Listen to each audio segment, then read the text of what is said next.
So I love to run around the farm. I love to catch catfish. That was my life. I grew up a country kid.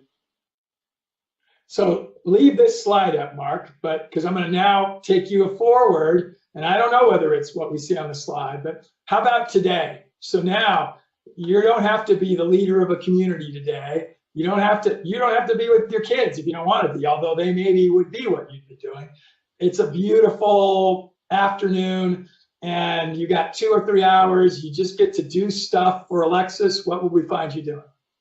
Well, I love hanging out with my kids. So if I had free time, I'd probably be doing that. But if I wasn't with the kids, I'd be out playing with my fruit trees. That's my other big passion now.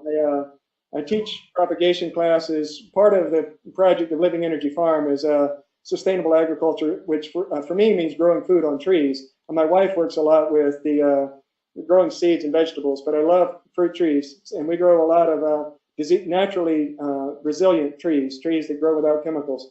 And I love to get out and work with them. It makes me feel good to. So I grow them from seed. I graft them. I do rooted cuttings. I do a lot of propagation. I give them away. I teach other people how to do it. So when I have a spare moment, that's what I do. I go out in the orchard.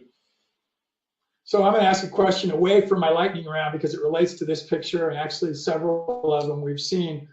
You mentioned the site was a clear cut, and so these are obviously second growth trees in the picture we're seeing here, and they've grown in 7 years. Are we seeing any fruit trees? As we look in this picture or any of those that you're seeing, can you notice anything that's a fruit tree?